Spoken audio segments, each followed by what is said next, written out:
예수님이 죽었다가 부활하시고 40일 동안 이 땅에 계셨습니다. 40일 동안 약 11번 제자들에게 나타나셔서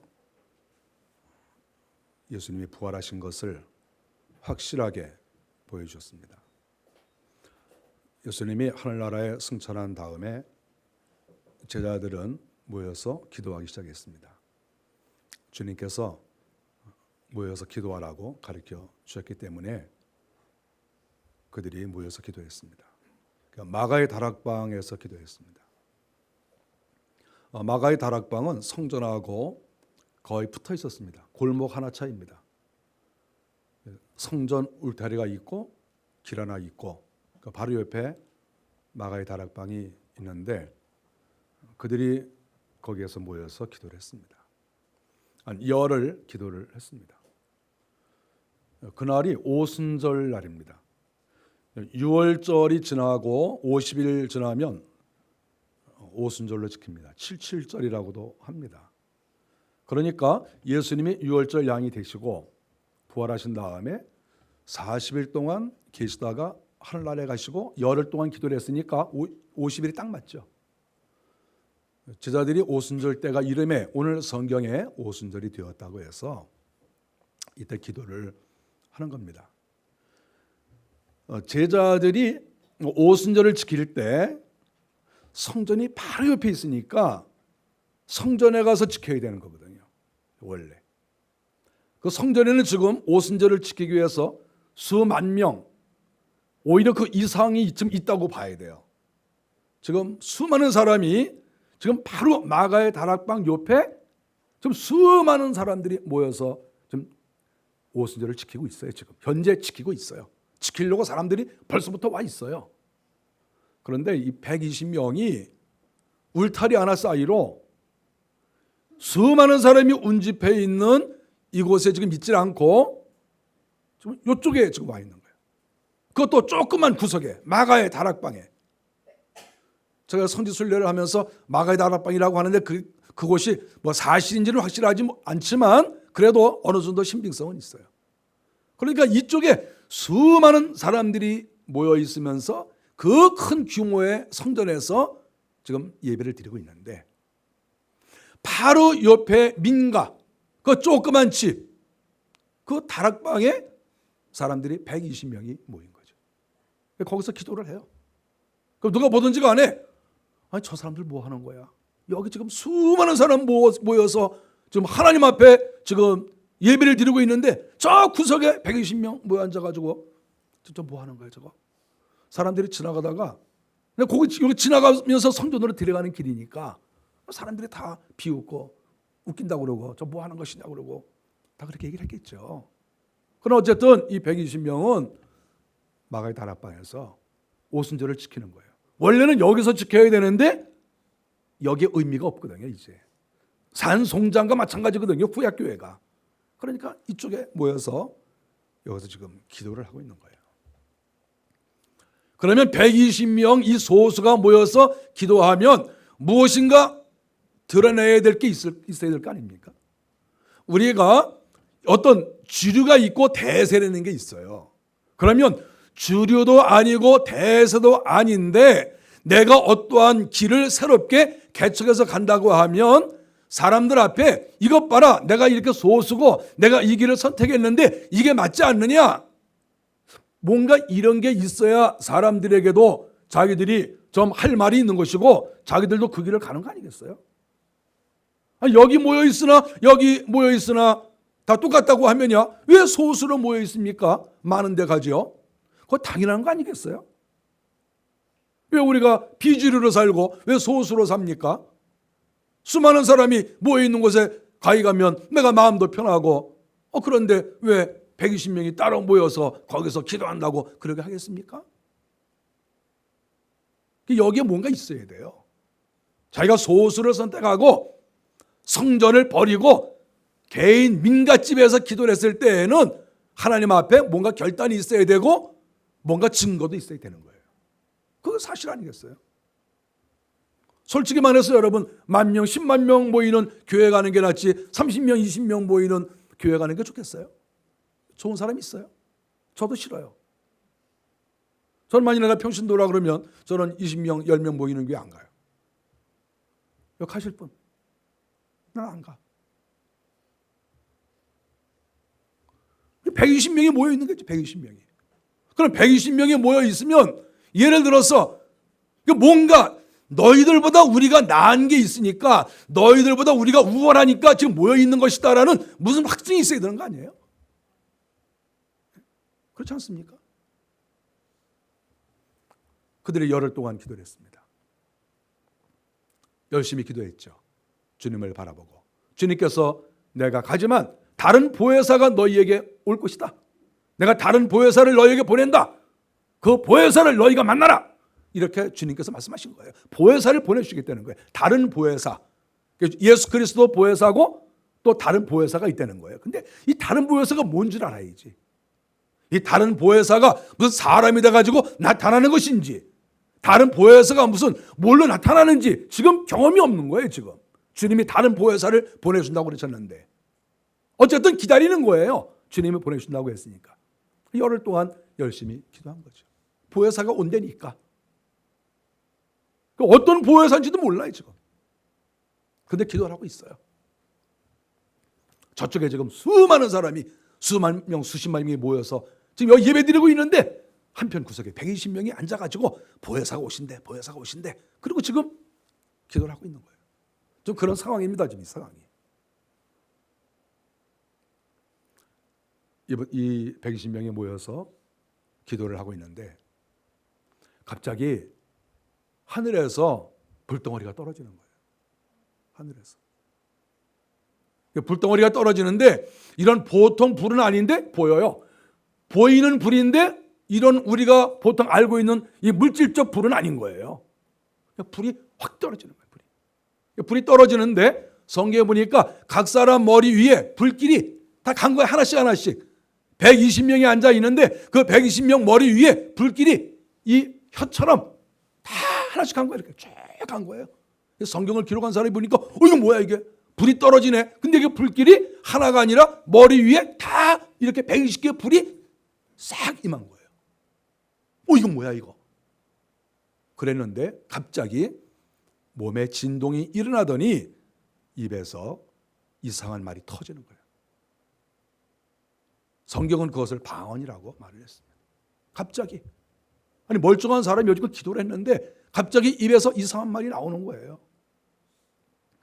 얼마나 소리 지르고 얼마나 그것이 진동을 했는지 바로 옆에 성전에서 예배하던 사람들, 예배하기 위해서 모였던 사람들이 놀래서 나온 거예요.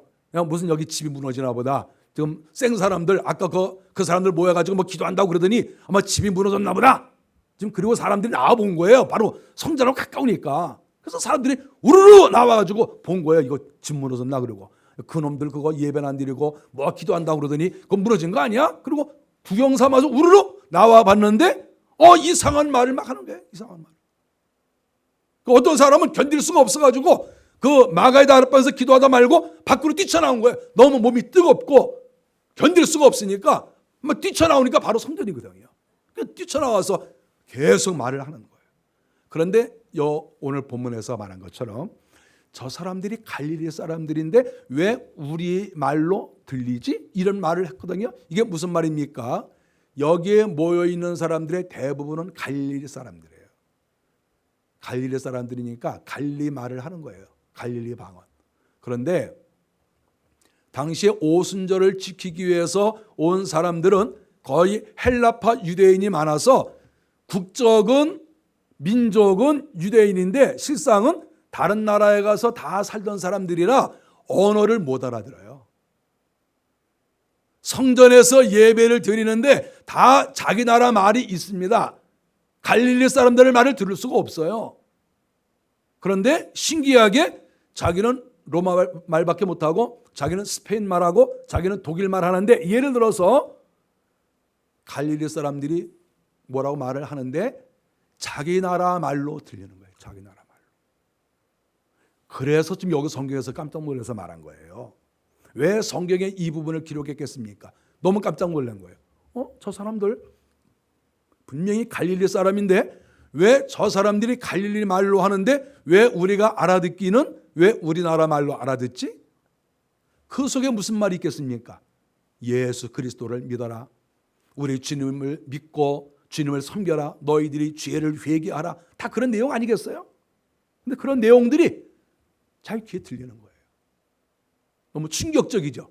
그래서 사람들이 도대체 이게 무슨 일이냐, 이런 이야기를 그 사람들이 하고 성경에 기록이 되어 있습니다.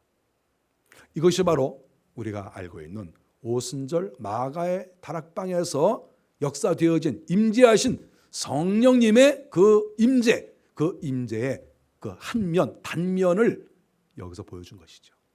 성령이 이것만 나타냈겠습니까? 그 외에 수많은 성령의 역사가 있는데 성경 기자가 요약해서 요거 하나만 딱 기록을 했다 하는 것이죠.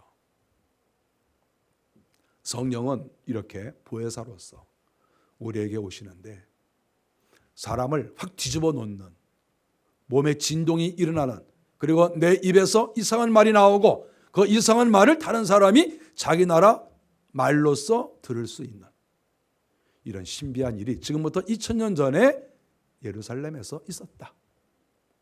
이렇게 성경이 기록을 하고 있습니다. 원래 오순절을 지켰는데 우리가 한국교회도 지금도 오순절 주일로 지키지 않는 교회도 많습니다. 오늘을 대개 맥추감사절로 지킵니다. 성도들이 이걸 잘 알아야 돼요. 맨 처음에 왜 오순절을 지키게 되었느냐 하는 그런 부분이죠. 이스라엘 사람들이, 즉 유대인들이 애굽에서 나와 가지고 이제 광야 생활을 했습니다. 그때 하나님께서 모세를 통해서 앞으로 너희가 가나안 땅에 들어가면 이런 절기를 지켜라, 그리고 가르쳐 주셨어요.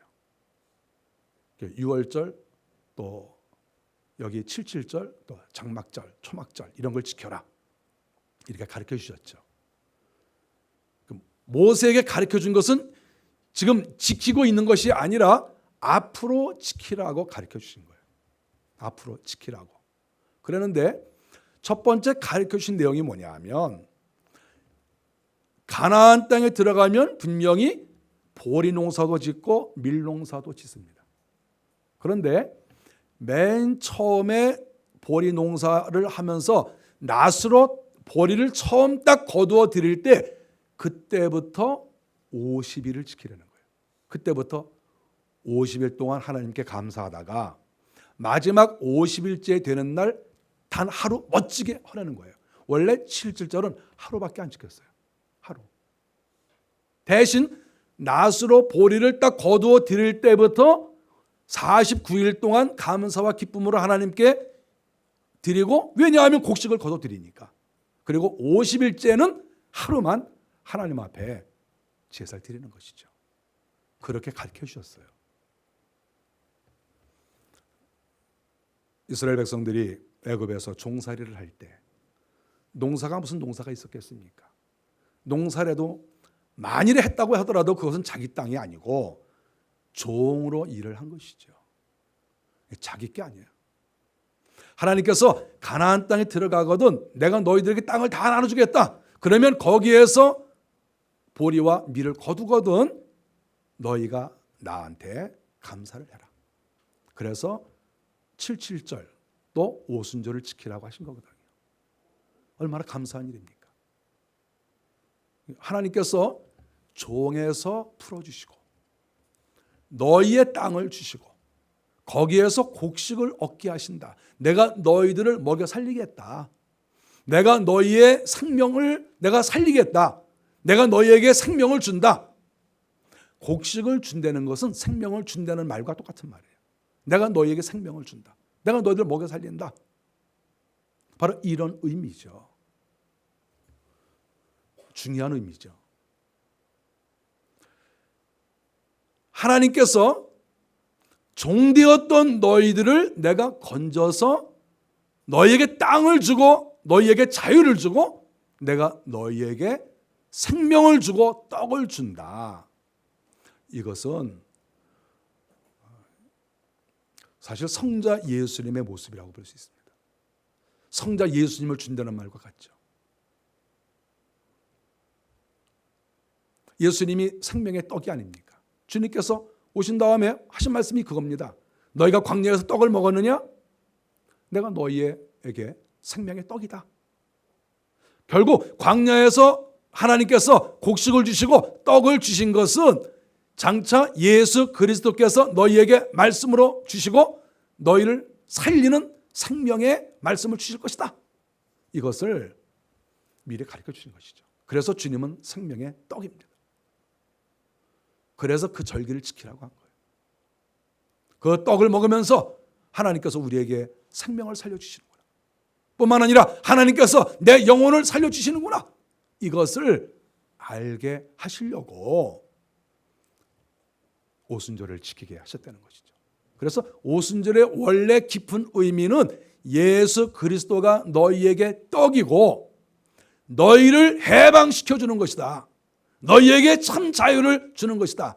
이것이 광야에서 오순절을 지키려고 했던 가장 중요한 의미다.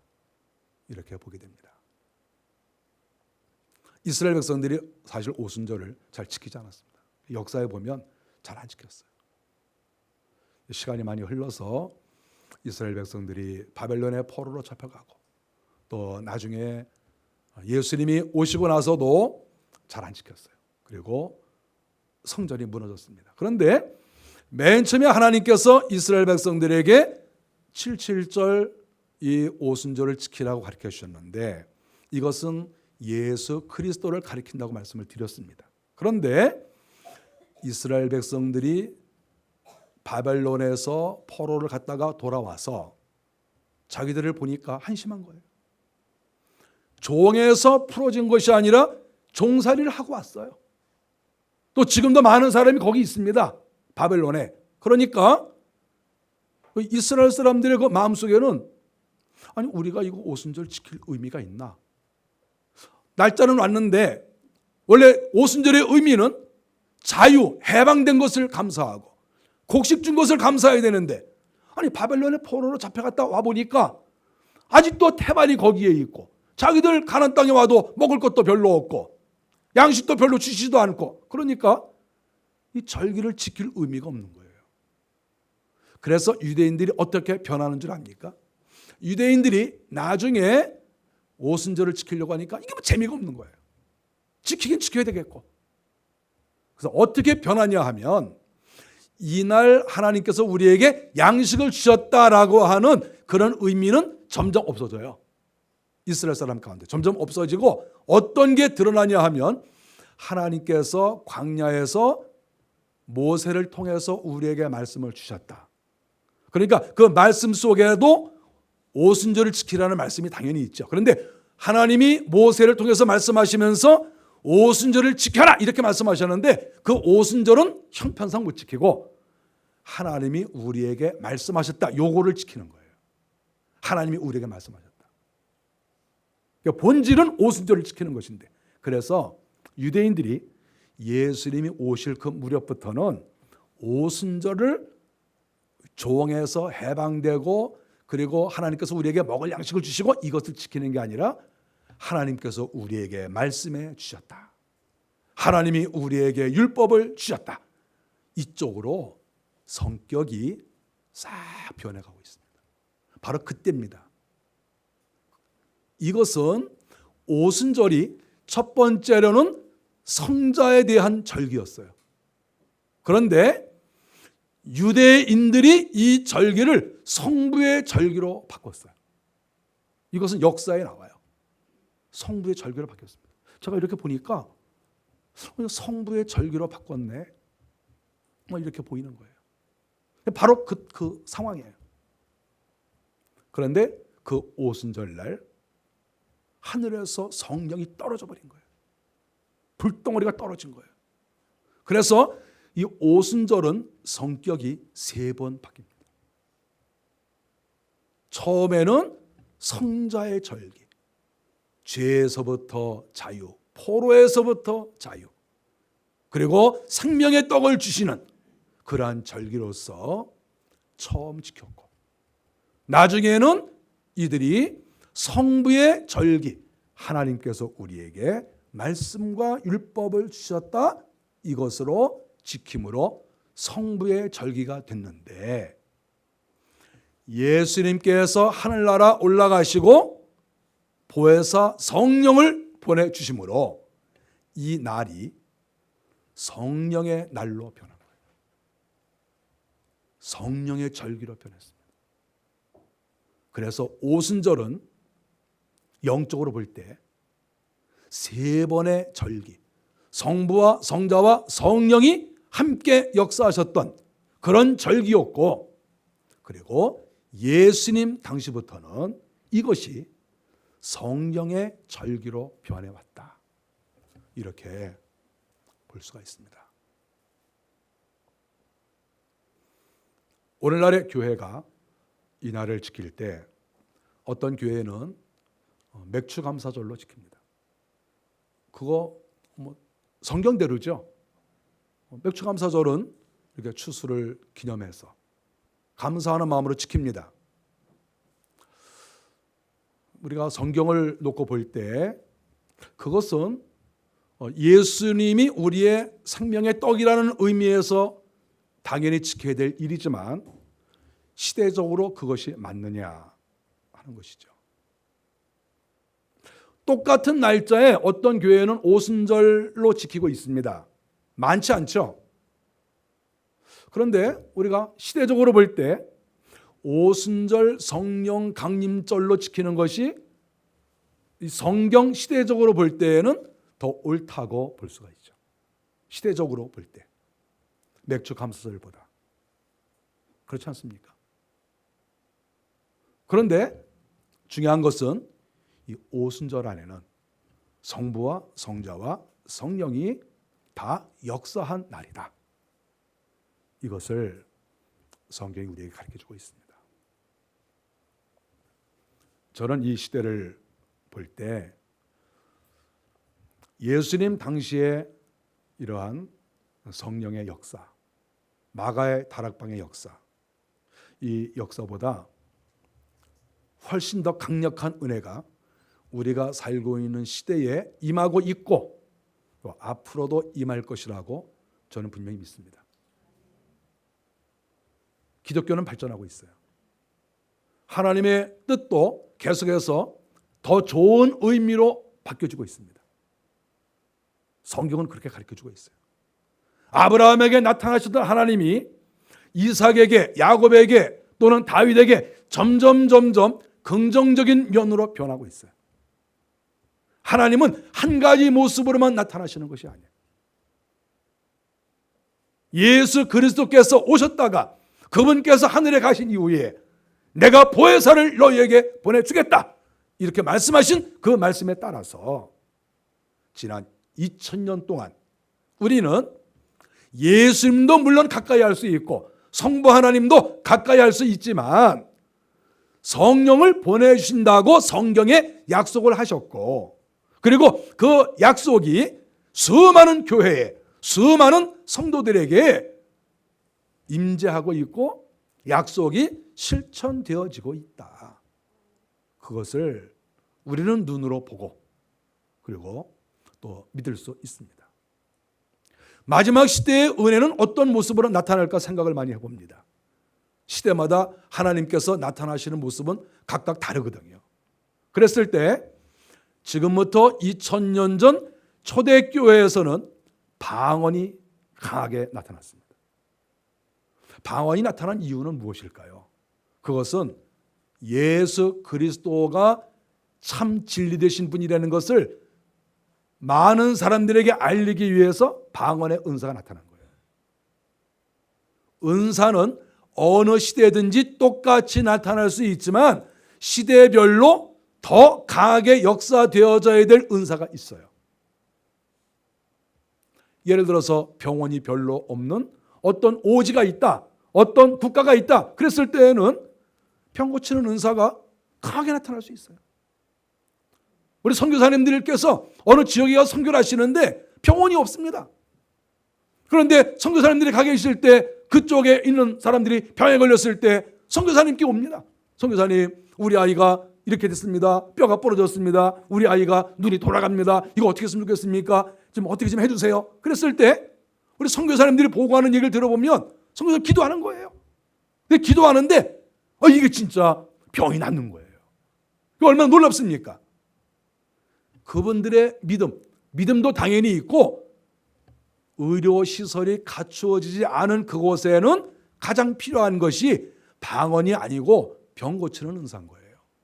만일에 목사님, 선교사님, 우리 아이가 이렇게 눈이 막 돌아가고 입이 삐뚤어지는데 좀 고쳐주세요. 그런데 방언을 막 하는 거예요. 그게 뭡니까? 지금 나 방언하는 거야.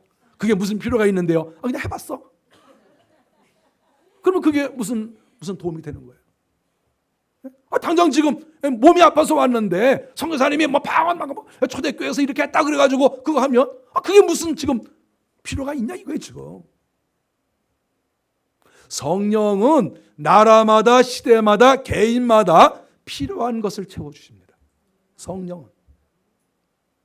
아니 미래가 궁금하고 장래에 하나님의 뜻대로 살고 싶은데 어떻게 살지 모르는 사람에게 하나님 저 좀 어떻게 살아야 되겠습니까? 선교사님 어떻게 살아야 되겠습니까? 그럴 때에는 거기에 적합한 은사가 나타나야 돼요. 내가 장래가 궁금하고 하나님 어떻게 살았으면 좋겠습니까? 그런데 이러십시오. 병을 고쳐줄게. 그래가지고 기도를 해주면 이게 거기에 무슨 상관이 있냔 말이에요. 무슨 유익이 있습니까? 지난 2000년 동안 성령은 나라마다 민족마다 역사하셨는데 개인마다 은혜를 주셨는데 필요에 따라서 지금 그 사람에게 필요한 게 뭐냐? 지금 그 사람에게 어떤 은사가 필요하냐? 그것을 성령이 채워주시는 거예요. 이 시대에는 복합적인 문제를 가지고 있습니다. 이 시대는 한 가지 키로 다 열 수가 없어요. 워낙 복잡한 시대를 살고 있습니다. 이 시대에 성령이 역사하시면 우리가 성경에 보면 성령의 9가지 은사가 있지 않습니까?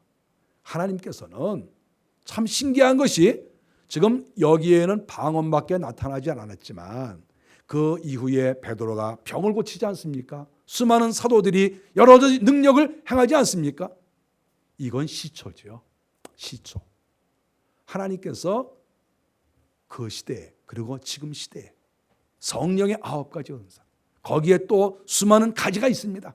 이 엄청난 하나님의 능력과 권세가 이 땅에 임하고 특별히 간절히 간구하고 기도하는 성도들에게 임한다 하는 것을 성경이 가르쳐주고 있습니다. 초대교회가 능력이 나타나니까 방언을 하니까 병을 고치니까 지금까지 그 큰 성전만 바라보고 쫓아다녔던 사람들이 이 신생 초대교회로 몰려오기 시작한 거예요. 하루에 3,000명씩도 막 온 거예요. 엄청난 인원이죠. 그냥 막 몰려 들어오는 거예요. 여기가 진짜구나. 맹물 같은 구약교회에서 성령의 능력이 나타나는 신약교회로 수많은 사람들이 자리 이동을 하는 그 모습을 성경에서 보고 있습니다. 신약교회가 처음 전도할 때 예수를 안 믿는 사람, 하나님을 모르는 사람에게 전도한 거 아니에요. 하나님을 다 알고 있는 사람, 그리고 예수님에 대해서도 다 알고 있었던 사람들이에요. 믿질 않아서 그렇지. 그런데 거기서 능력이 나타나고 권세가 나타나니까 우리 예수 믿어야 되겠다. 그리고 교회가 정말 감당하지 못할 정도로 수많은 사람들이 교회로 들어왔다. 이것을 가르쳐주고 있습니다. 저는 이 시대를 살아가는 사람으로서 하나님께서 초대교회와 비교할 수 없는 그런 큰 은혜를, 은사를 이 시대에 내려주실 것을 저는 분명히 믿습니다. 간구하는 사람에게, 기도하는 사람에게, 정말 하나님의 능력을 힘입기를 원하는 사람에게 하나님께서 9가지 은사를 강하게 내려주실 수밖에 없고 또 그것이 정상입니다. 너무나 당연하고 너무나 정상입니다.